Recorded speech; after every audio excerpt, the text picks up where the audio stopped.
que se dan en las diferentes láminas o fibras que constituyen la masa líquida que se desplaza a través de un conducto y cómo eso genera cierta restricción a que el mismo líquido se desplace.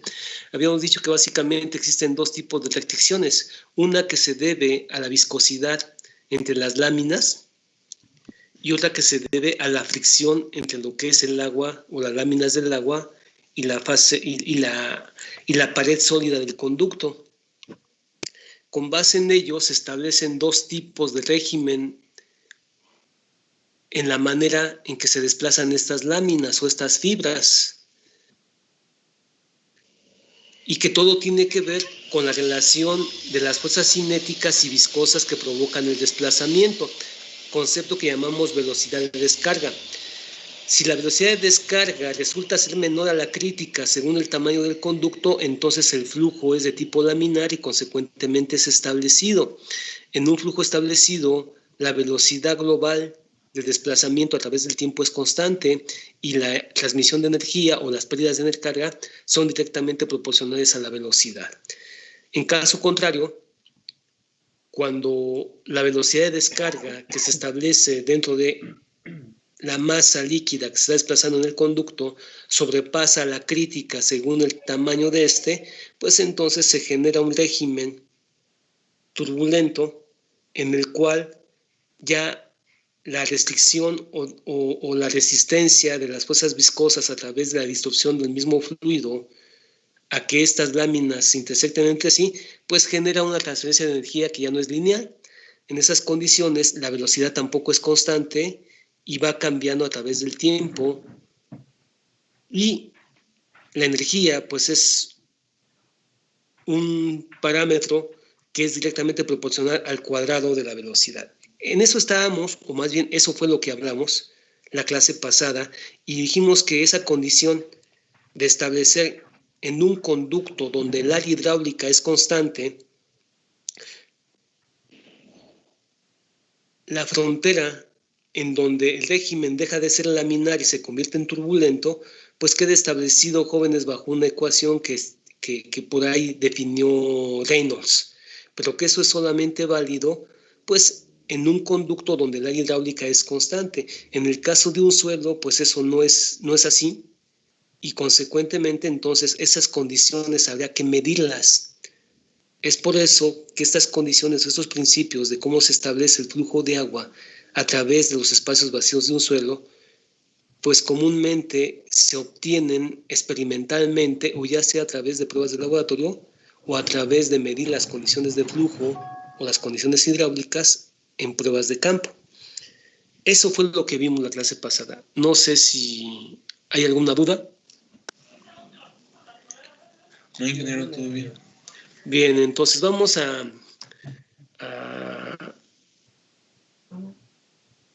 ver cómo se establece las condiciones de flujo a través de los espacios vacíos de un suelo.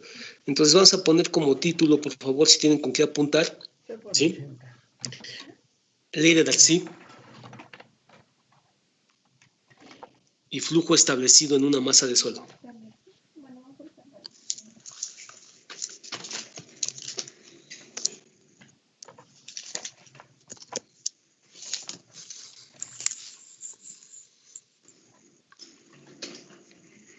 No le escuché bien al principio, ingeniero, se trabó un poquito el audio. ¿Cómo? Ustedes me dicen cuando ya pueda yo empezar. Voy a poner unas notas. ¿Cuál es el título, profe? Ley de Darcy y flujo establecido en una masa de suelo.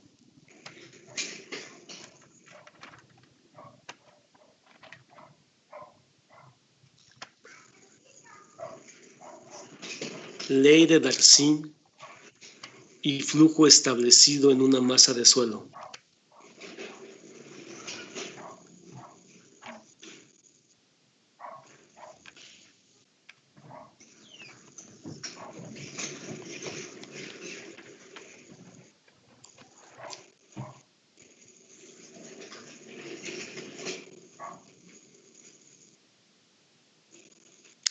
Bien, punto y aparte.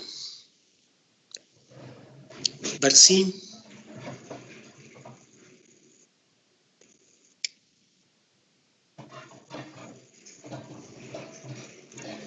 estudió las condiciones en que se establece la conductibilidad hidráulica a través de una masa de suelo.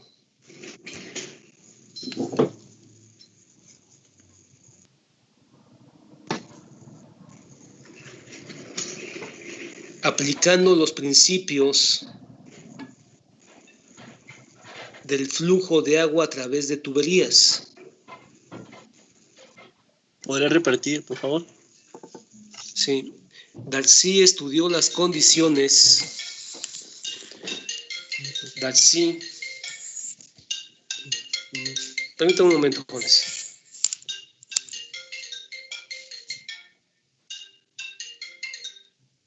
Bueno. ¿Cómo estás? Bien, bien, Rodrigo. Aquí, mira. Pues ando dando un poquito de clase, pero dime. Sí. No voy a decir que, pues no creo que sea mucho problema. Sí. Sí. Mexicali, de Mexicali ya tengo ahora sí que todo lo que es la mecánica de suelos, ya nada más me falta, si me mandas el proyecto, yo pienso que Mexicali te lo entrego esta semana. Sí.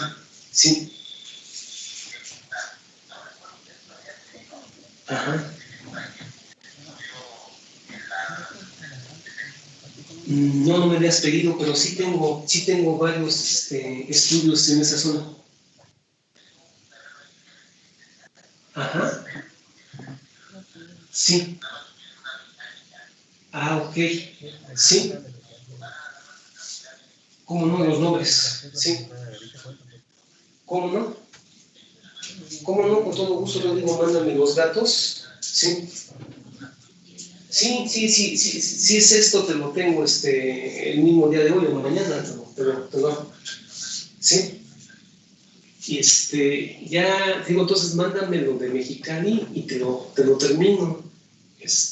Ya también estoy en espera de las cargas acá de Barón Luna, que ya me mandó un correo, ¿sí? Entonces, sí, ya las tengo y ya lo estoy checando, entonces, pues te estoy sacando más cosas a la vez, pero quisiera mejor terminar lo de Mexicali. ¿Sí? ¿Hecho? Sí, por favor, hecho de nada, hasta la próxima.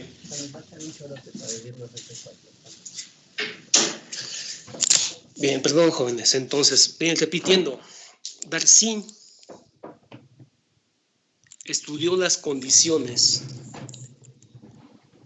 que definen la conductibilidad hidráulica en una masa de suelo, bajo los principios del flujo de agua a través de tuberías.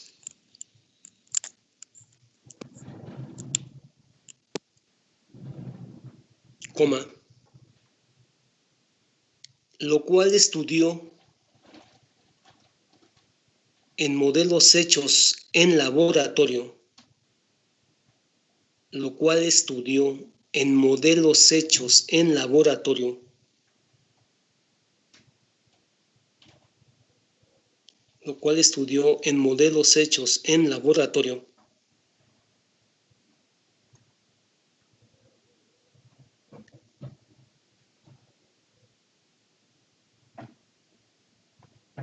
entre paréntesis, permeámetros, se cierra el paréntesis, en modelos hechos en laboratorio, coma, entre paréntesis, permeámetros, se cierra paréntesis, conformados por medios granulares, entre paréntesis, suelos, se cierra el paréntesis, coma,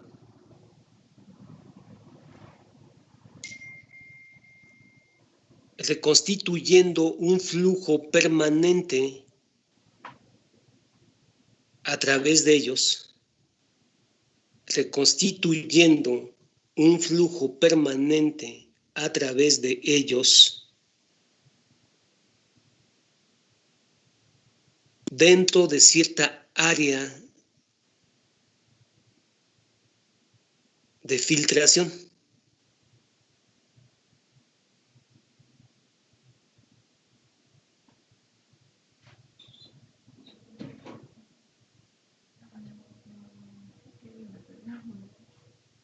Dentro de cierta área de filtración, coma,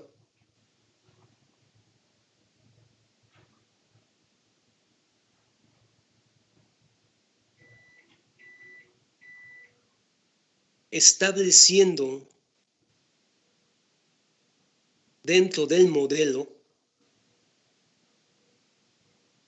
los principios, estableciendo dentro del modelo los principios de conservación de energía, coma, conservación de la materia, coma, y conservación del movimiento.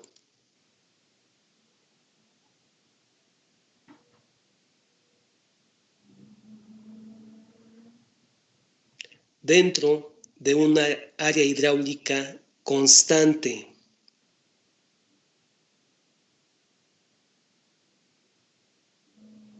Dentro de una área hidráulica constante. Punto y coma. De los resultados obtenidos, de los resultados obtenidos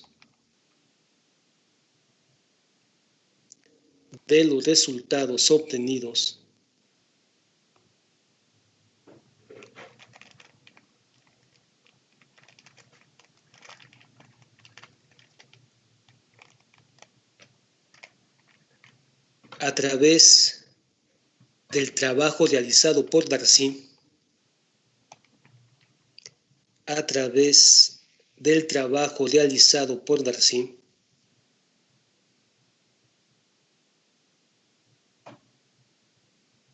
se establecen las siguientes conclusiones.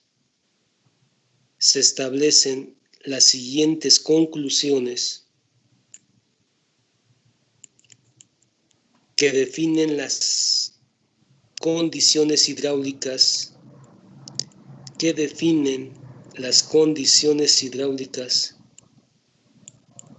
del flujo de agua en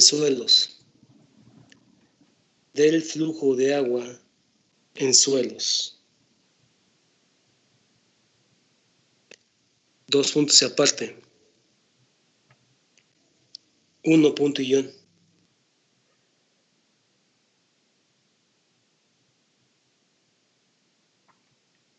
Dos puntos aparte.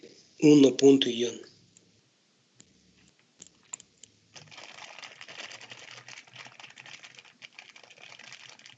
Para todos los suelos,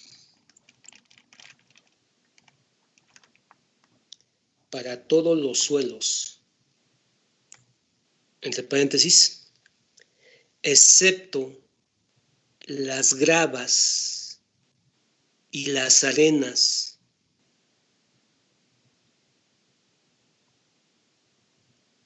de grano grueso,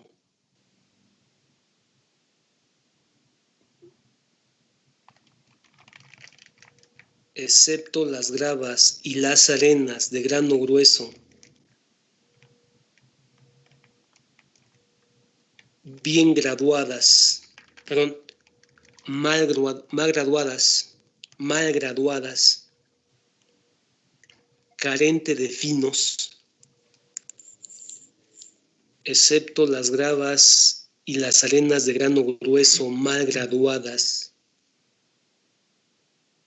carentes de finos. ¿Se cierra paréntesis?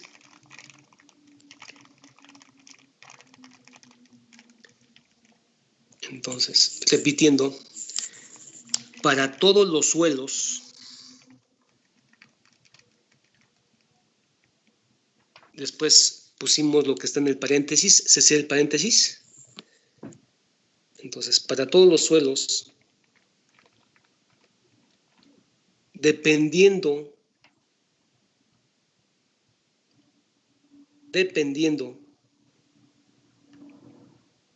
del tamaño de sus partículas sólidas,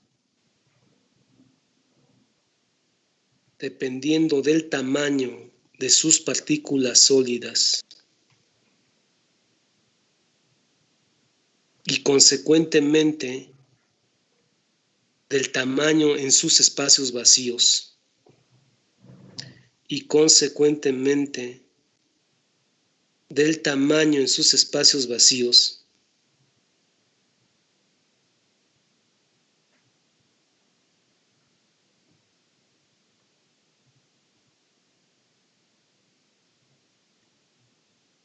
se establece una velocidad de descarga,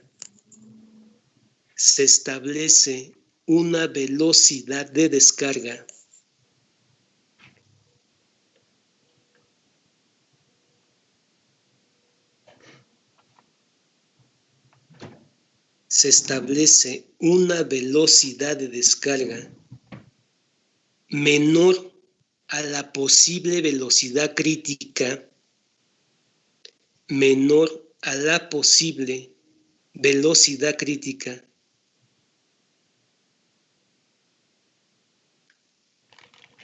que se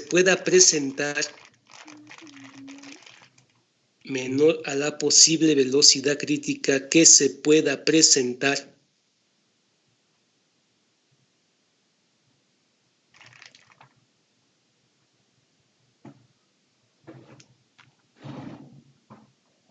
en función al tamaño de los espacios vacíos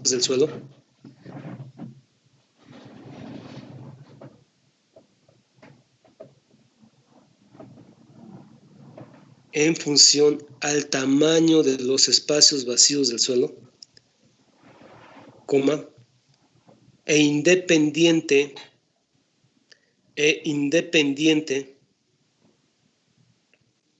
de la magnitud de la carga hidráulica aplicada, e independientemente de la magnitud de la carga hidráulica aplicada,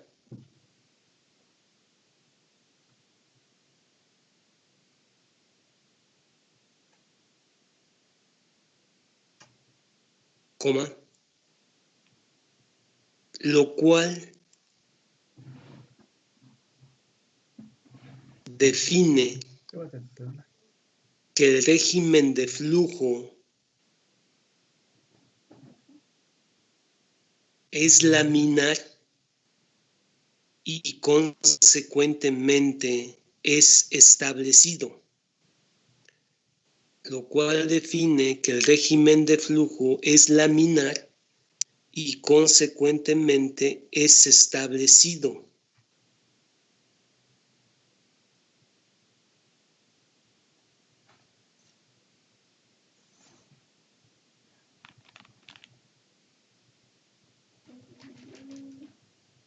Punto y aparte.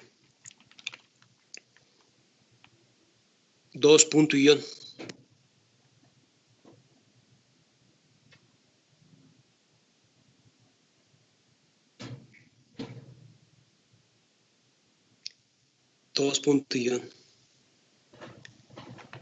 La velocidad de descarga del flujo,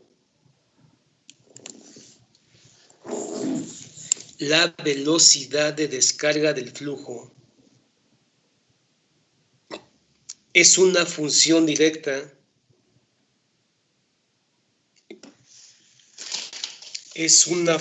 directa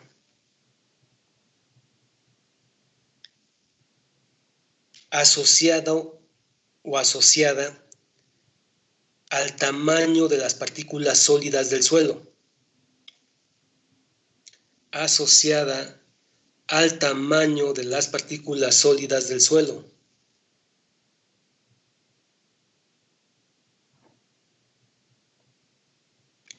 Coma, lo cual comúnmente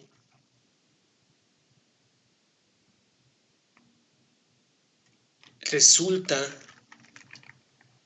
en una magnitud sumamente baja. Resulta en una magnitud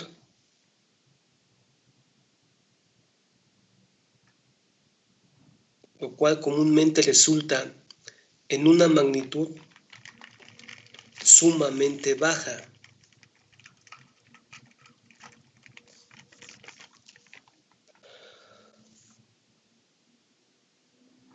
Coma, lo cual define que la carga de velocidad asociada a la cantidad de movimiento, lo cual define que la carga de velocidad asociada a la cantidad de movimiento prácticamente es despreciable.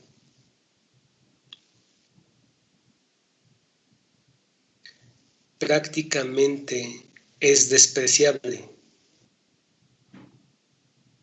Coma, por lo que, coma, por lo que, coma,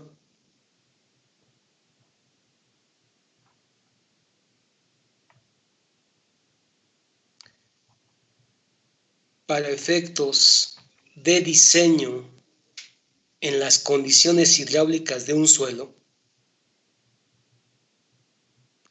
para efectos de diseño en las condiciones hidráulicas de un suelo, coma, la carga hidráulica total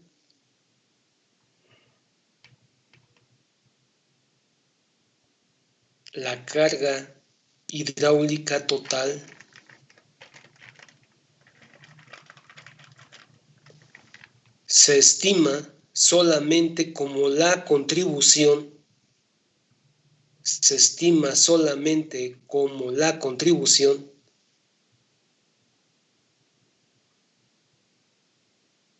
de la carga de presión más la carga de posición. De la carga de presión más la carga de posición.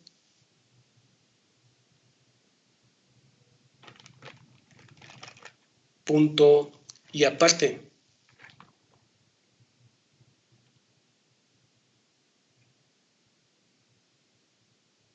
Punto y aparte.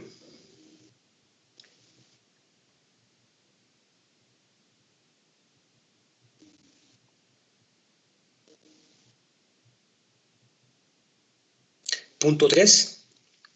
3 punto y guión.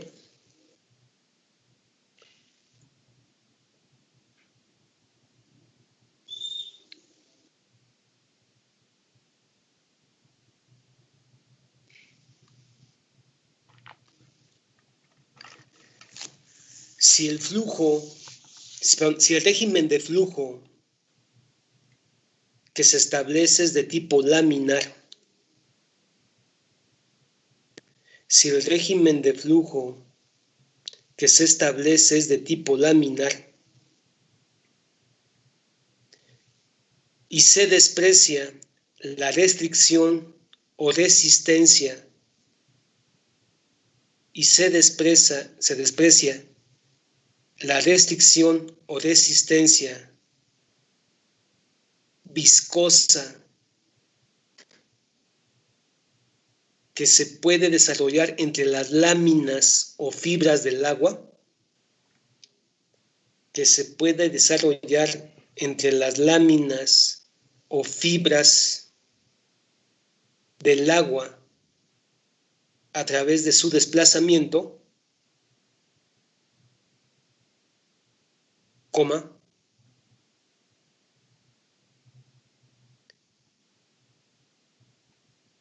la única restricción o resistencia que se opone a que la masa líquida se mueva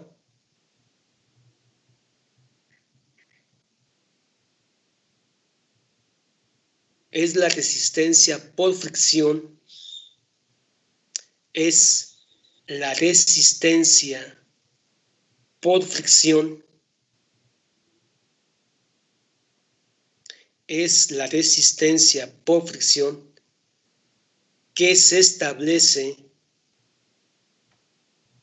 entre la masa líquida y la masa sólida del suelo.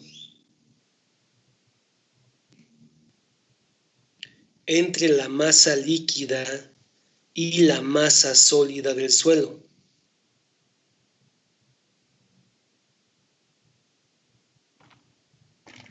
Coma.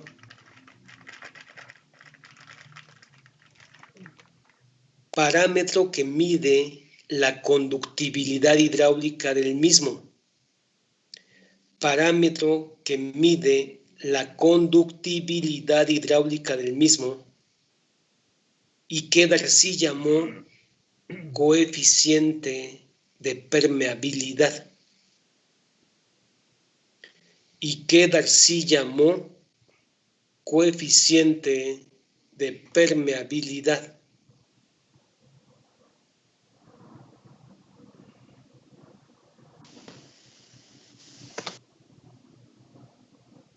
Y que Darcy llamó coeficiente de permeabilidad.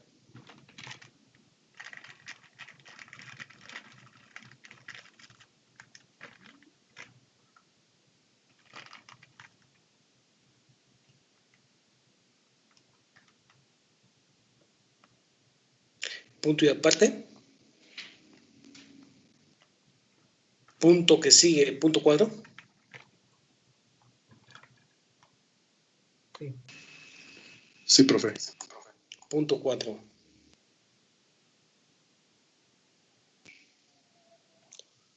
Las condiciones del flujo establecido en una masa de suelo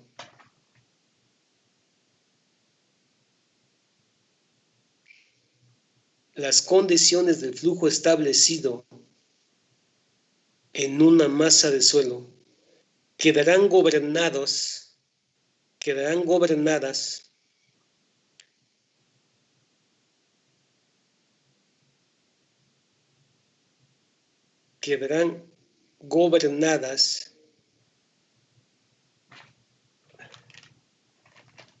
por la ley de Darcy, quedarán gobernadas por la ley de Darcy, que establece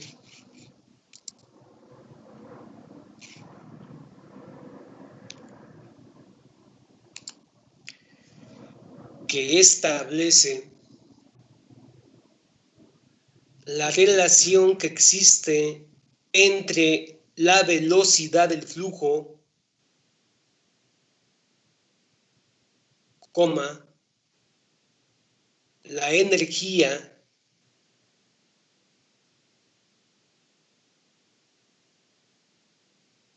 y la resistencia.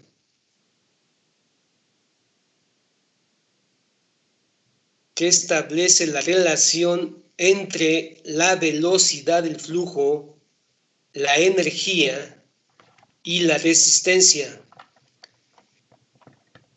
la cual queda expresada bajo la siguiente igualdad. La cual queda expresada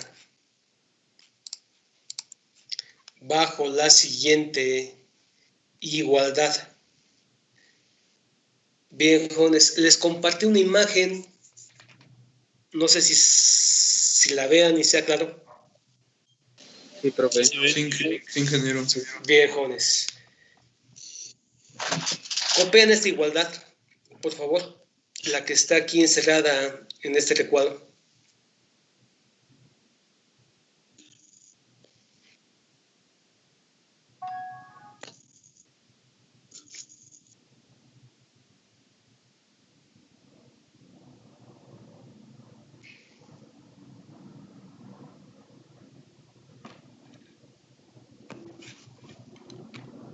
Bien, ¿listos?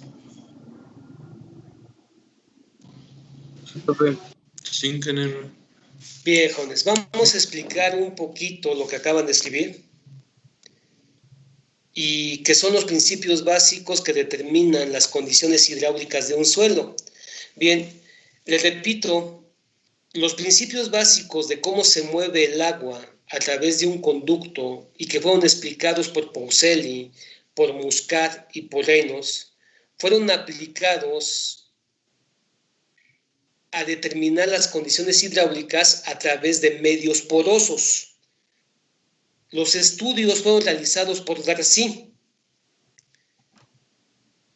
Y Darcy, jóvenes, definió las hipótesis fundamentales que establecen la relación entre la energía, que llamamos carga hidráulica, y que es el principio de Bernoulli, la cantidad de materia, que al final de cuentas se establece como el gasto que pasa a través de una región de flujo, a través del tiempo, y que define la ecuación de la continuidad y la conservación del movimiento, que simplemente es la relación de cómo se establece el movimiento del agua una vez que el agua rebasa la misma restricción que se opone a que ésta se mueva, condición que llamamos velocidad de descarga. Todo esto lo hizo, jóvenes, de manera experimental, a través de modelos hechos a escala con medios porosos, donde los medios porosos constituyen medios continuos conductibles. Esos medios continuos conductibles están fabricados por suelos. Utilizó como material a un suelo y estableció un régimen de flujo permanente dentro del área hidráulica que conforma el suelo y que queda confinado por una cámara que comúnmente llamamos permeámetro. Los estudios de Darcy reconstituyen las condiciones hidráulicas de un flujo establecido en una sola dirección. Bien, lo que hizo Darcy fue lo siguiente. Dentro de una cámara, comúnmente de lucita, en el cual estableció cierta área hidráulica constante que dependía del módulo de sección de esa cámara. Dentro de esa cámara confinó a un suelo, a una cierta masa de suelo, la cual ocupó el área hidráulica del conducto y estableció cierta longitud de desarrollo dentro de lo que es la galería de filtración, a lo cual llamamos región de flujo, y que comúnmente pues, está formado por un medio granular, que al final de cuentas ese medio granular simplemente es un suelo. Una vez que confinó al suelo dentro de la cámara y estableció la relación que existe entre el espacio que tiene que ver con el área hidráulica, pues entonces hizo pasar a través del suelo cierto caudal de agua. En otras palabras, estableció un régimen de flujo permanente a través del tiempo que hacía o que se establecía bajo cierta carga hidráulica. De esta manera, la galería de filtración, que está formada básicamente por la cámara del permeámetro, estaba en comunicación con un vaso comunicante por el cual se establecía el caudal del agua bajo un cierto tirante de aportación. De tal manera que lo que hizo Darcy fue aportar agua. El agua fue migrando a través del conducto hasta que llegó al área hidráulica. Una vez que el agua ocupó el espacio interno del permeámetro, expulsando todo el gas, empezó a migrar a través del suelo, ocupando así los espacios vacíos del suelo y expulsando la cantidad de aire atrapada en esos huecos. De esa manera, lo primero que hizo fue saturar completamente al suelo. Después de que se saturó el suelo y que ya hubo continuidad en la fase líquida a través del conjunto de espacios vacíos del suelo, que son considerados como si fuese un conjunto de canales o tuberías, pues entonces generó cierta condición de sumersión, es decir, generó cierto tirante de agua que provocaban la sumersión de la masa sólida y consecuentemente el hecho de que el agua que saturaba los espacios vacíos se convirtiera en agua gravitacional, con el fin de que el agua gravitacional se pudiese mover y pudiese generar un régimen establecido permanente. En la medida que el agua de aportación iba migrando e iba moviéndose a través del suelo, en la parte inferior de la región de flujo, pues esta cantidad de agua también iba saliendo. De tal manera, miren, déjenme ver si tengo un dibujo similar a este. Es que aquí borraron una parte de este esquema. Déjenme ver, jóvenes. A ver, permítanme un momento. A ver si se tiene.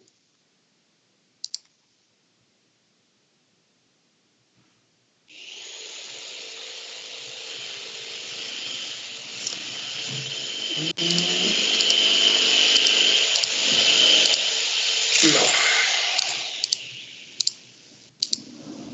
Bueno.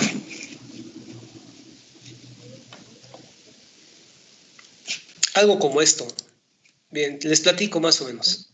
Entonces, lo mismo, dentro de lo que es la galería de filtración, se colocó un medio poroso conductible que es el suelo, bajo un vaso comunicante se aplicó cierto tirante de agua que no solamente provocó la saturación del suelo, sino que generó una condición de sumersión, lo cual provocó que el agua gravitacional se pudiese mover a través de la región de flujo, llamando región de flujo al área hidráulica del suelo dentro del dispositivo, y en la medida que el agua se iba moviendo, pues esta iba saliendo a través de una válvula. De esa manera, no solamente se controlaba el caudal de la materia que estaba atravesando la región de flujo, sino también se controlaba la energía cinética establecida por su carga hidráulica. En otras palabras, dentro de este dispositivo hecho a escala, se está estableciendo o se está reconstituyendo un régimen de flujo permanente bajo los principios de conservación de energía que tiene que ver con la carga hidráulica, de conservación de la materia que tiene que ver con el caudal que atraviesa la región de flujo, de conservación de movimiento, que es la velocidad con la cual se mueve el agua, y el espacio. El espacio, pues simplemente es la región de flujo. De esa manera, bajo un plano de referencia, se puede establecer primeramente las condiciones de energía. Esas condiciones de energía están basadas en el principio de Bernoulli y la llamamos carga hidráulica total. Bien, el principio de Bernoulli establece lo siguiente. Bien, voy a regresarme a la diapositiva anterior que teníamos.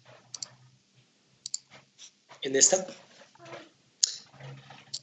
Y aunque no aparece dibujado en ese diagrama cierta condición de las cargas hidráulicas, pues se los explico y imagínenselo. Bien, Bernoulli establece lo siguiente. La energía cinética en una molécula de agua o de todo líquido queda establecida bajo un principio que llamamos carga hidráulica total. La carga hidráulica total es la suma de la contribución de las cargas de presión, de posición y de velocidad. ¿Se acuerdan de ello? ¿Se acuerdan, jóvenes, del principio de Bernoulli? Sí, ingeniero. Bueno, la carga hidráulica total, que es la contribución de esas tres cargas, depende, primeramente, lo que llamamos carga de presión, simplemente es la carga que tiene un líquido como resultado de su peso propio. Y solamente depende de la columna gravitante de agua a un punto dado. A eso llamamos carga de presión. A esa carga de presión, ¿sí?, de tal forma que si yo tuviese un punto aquí de agua o una molécula de agua aquí y tengo un cierto tirante de agua gravitando sobre de esa partícula, pues la carga de presión que tiene esta partícula, pues simplemente se debe al peso propio de toda la masa líquida que está gravitando en función al tirante de agua. A eso es lo que llamamos carga de presión. La carga de posición simplemente es la carga que tiene todo cuerpo y que llamamos inercia. En el caso específico de un líquido, la inercia, que llamamos carga de posición, tiene que ver con la posición de la fibra de la masa líquida referenciada a un plano de referencia horizontal. Y este plano puede ser cualquier plano horizontal. De tal forma que la posición que tiene esta fibra vista como columna vertical al plano de referencia, eso es lo que llamamos carga de posición. Y la carga de velocidad tiene que ver con la cantidad de movimiento. Y esa carga solamente existe si es que el agua está en movimiento. Si el agua está estática, entonces se considera que la carga de movimiento es nula. Bueno, pues Darcy aplicó ese principio de conservación de energía sobre una masa de suelo y estableció lo siguiente. En el caso muy particular de todos los suelos, todos, excepto las gravas y las arenas de grano grueso, carentes de finos, con partículas muy uniformes, lo que llamamos mal graduadas, solamente en esos suelos, excepto esos dos suelos, en todos los demás suelos, las condiciones del movimiento del agua establecen velocidades de descarga menores a la crítica que se pueda desarrollar, de acuerdo a lo ya estipulado por Muscat y que fue explicado y que ya explicamos en una tubería. De tal manera que Darcy supone lo siguiente. Dice, si el medio poroso es un medio conductible, es porque el agua se puede mover. Y si el agua se mueve, es porque lo hace a través de la comunicación que existe entre sus espacios vacíos del suelo que son dejados o que quedan en función a la manera en que se acomoda la fase sólida del mismo suelo. Ese conjunto de espacios vacíos se considera como un sistema de tuberías. Ese sistema de tuberías tiene cierto espacio libre, que en este caso no es uniforme, como lo es en el caso, por ejemplo, de una tubería, en el cual el área hidráulica del conducto, internamente hablando, es constante. En este caso, Darcy dice que si el agua se mueve, no lo hace a través de un conducto regular, con un área hidráulica constante, sino que lo hace a través de un sinnúmero de conductos irregulares con áreas hidráulicas diferentes dependiendo del reacomodo de la fase sólida del suelo, pero que al final de cuentas ese sistema de conductos puede ser modelado como si fuesen tuberías, y que si a través de esas tuberías se establece un flujo y como consecuentemente un movimiento del agua, pues existe una velocidad que establece la forma en que se está moviendo la masa líquida y que determina su cantidad de movimiento. Si de acuerdo al estipulado por Muscat en tuberías, esa velocidad de descarga sobrepasa a la crítica que se pueda tener según el diámetro del conducto, pues entonces se establece un régimen de tipo turbulento. En caso contrario, el régimen será de tipo laminar. Bueno, pues de acuerdo a los estudios que hizo Darcy, en todos los suelos, en todos, excepto las gravas y las arenas de grano grueso, uniformes, limpias de finos, el flujo o el régimen de flujo siempre establece un régimen laminar. ¿Por qué razón? Pues porque comúnmente los espacios vacíos que dejan la fase sólida del suelo y por el cual se mueve el agua definen espacios o gálibos sumamente pequeños.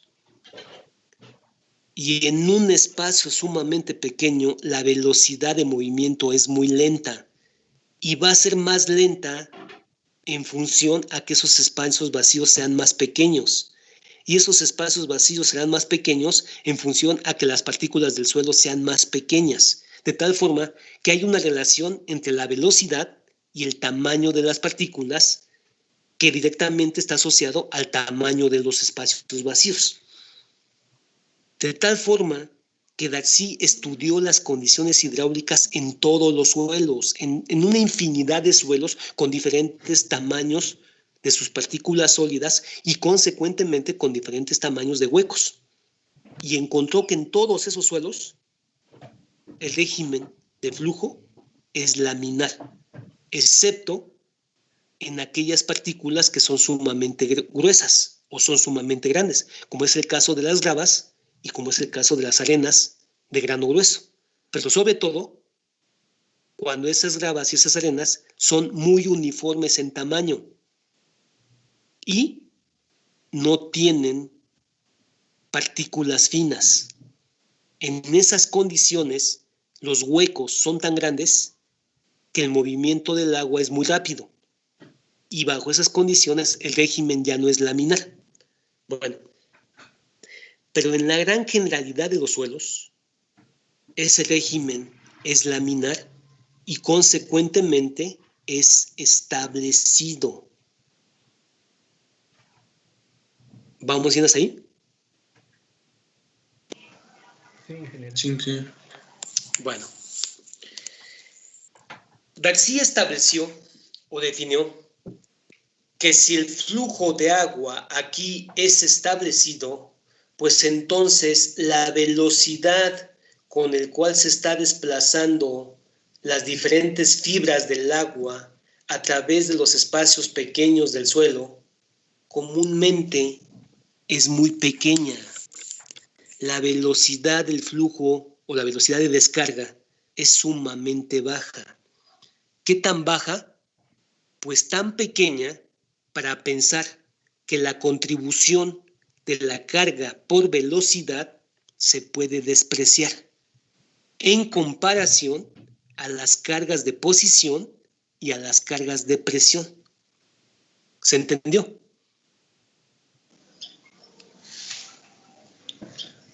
Sí, ingeniero.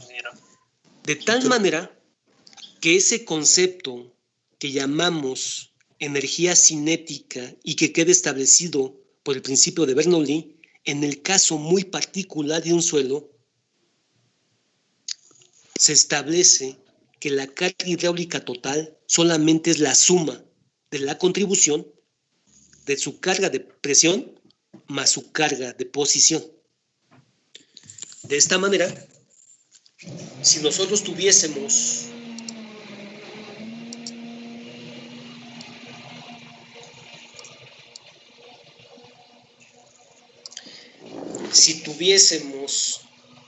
una región de flujo, la cual está conformada por un suelo, y en las fronteras de la región de flujo, que es donde empieza a entrar el agua y en donde ésta sale, pudiésemos establecer cuánto vale la energía cinética del agua en esas fibras, que aquí estamos llamando la fibra A y acá la fibra B, pues podríamos establecer, si es que planteamos un plano de referencia, pues cuánto vale la carga hidráulica total. Y en este caso, específicamente en el punto A, ¿sí?, su carga hidráulica total estaría dada por su carga de presión, que vendría siendo esta columna de agua. La carga de presión simplemente es el producto del peso específico de la materia, que en este caso es el agua, por la columna de agua. Aquí está mal, esto tendría que ser el H del agua.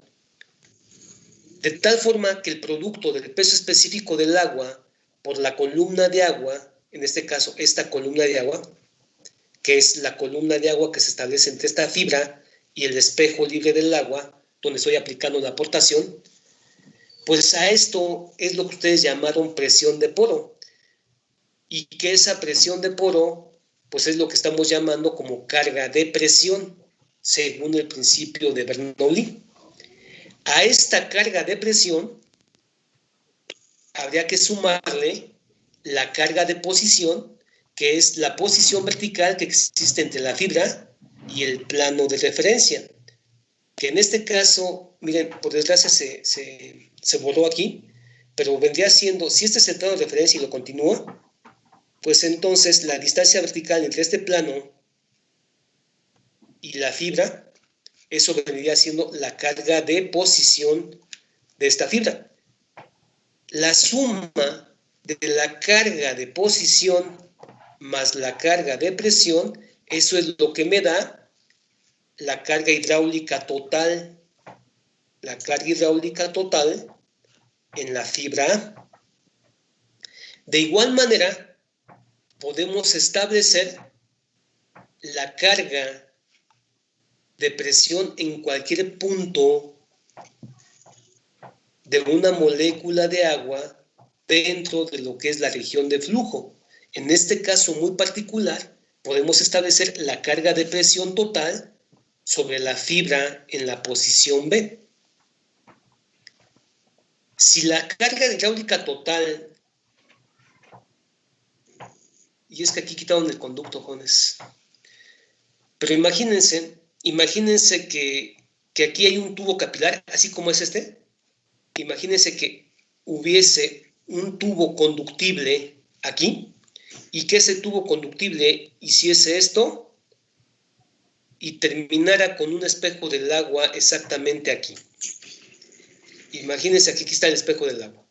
Si es así, entonces la carga de presión en el punto B, si es que el espejo del agua en ese conducto, como si fuese una manguera, imagínense una manguera donde la punta de la manguera está conectada a este punto y la manguera como conducto, pues hace esto. Y el espejo de agua se mantiene al mismo nivel de la posición de la fibra. Si esto pasara, entonces la carga de presión en el punto B es nula. Si el espejo del agua en ese conducto estuviera posicionado aquí, imagínense que la manguera como conducto, pues lo tengo aquí, y el espejo del agua se mantiene aquí, pues entonces la carga de presión en el punto B vendría siendo esta columna de agua. Y sería positiva. Pero si el conducto, si en el conducto de esta manguera, lo mismo imagínense que la manguera viene aquí en su punta y hace esto, y este espejo del agua estuviera acá abajo, pues entonces la carga de presión sobre el punto B sería esta columna de agua y sería negativa. ¿Se entiende?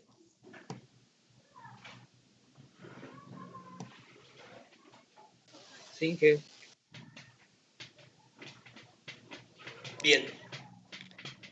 Pues de esa manera yo puedo establecer cuánto sería la carga de presión que podríamos tener en esta lámina de agua. Pero también podríamos establecer cuánto vale la carga de posición, que es la carga que tendríamos entre la posición de la fibra y el mismo plano de referencia. En este caso, para sacar las cargas hidráulicas totales tanto en una fibra como en otra, el plano de referencia tiene que ser el mismo.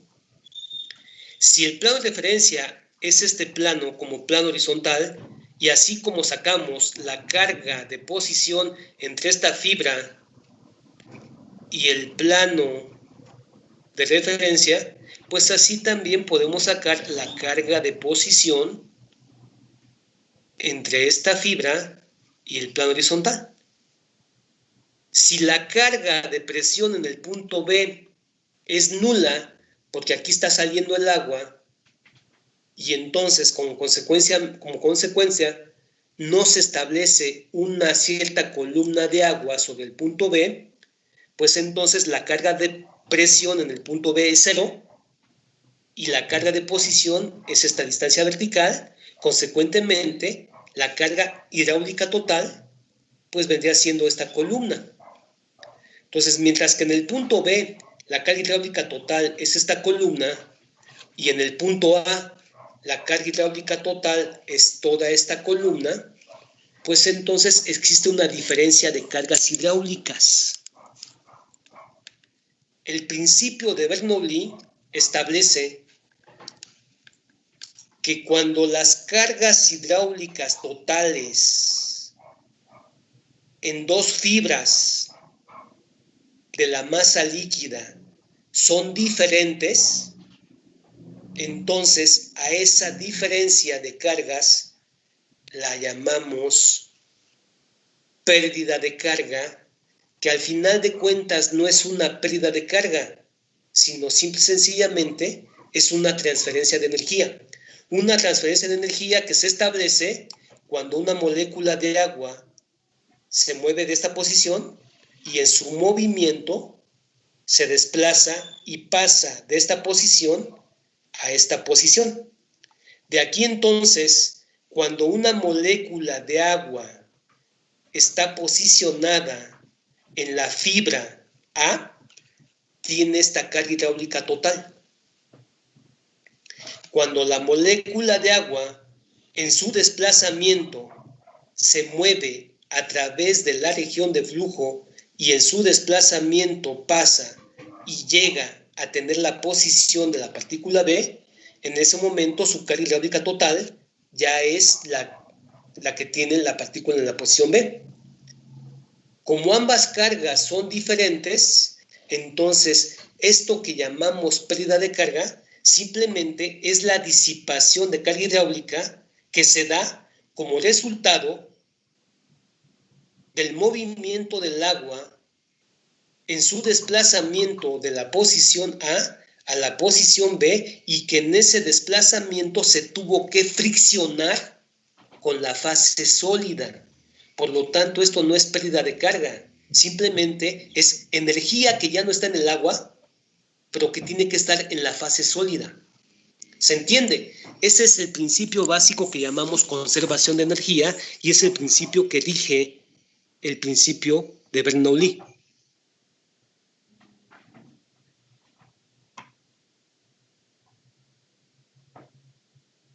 ¿Vamos bien, jóvenes? ¿Alguna duda? No inicié todo bien. ¿No? ¿Está bien? Bueno, pues entonces, si existe una diferencia de cargas hidráulicas totales, eso dice o eso establece que el agua se está moviendo. En este caso, el movimiento del agua siempre va de una carga hidráulica total mayor a una menor. Y es por eso que podemos establecer la dirección del flujo.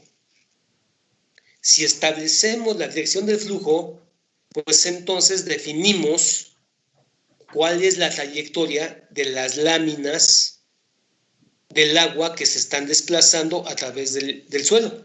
Y de esa manera podemos establecer si la energía aumenta o disminuye, la energía del agua, que llamamos pérdida de carga, aumenta o disminuye los esfuerzos efectivos.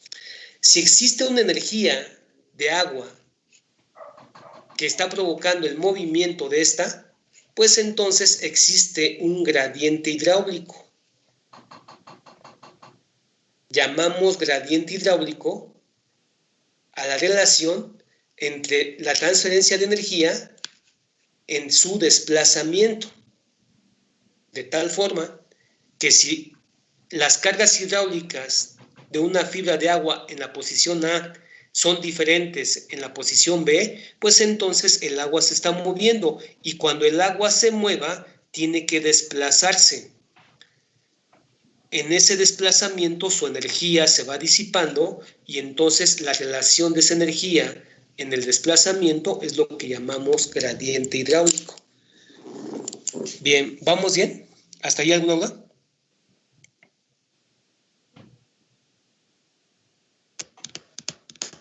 No, ingeniero. No, profe. Bien, jóvenes. Pues vamos a dejar hasta aquí, jóvenes. Ya son las 4. La siguiente clase continuamos viendo los conceptos y definimos la ley de Darcy bajo los conceptos que definen el régimen establecido en un flujo, en una masa de suelo. Bien, jóvenes. Si no tienen dudas, entonces nos vemos la siguiente clase. Gracias, ingeniero. Buen día, jóvenes. No, ingeniero. Profe, gracias. Hasta Buen día, luego. profe. Luego. Buen día. No,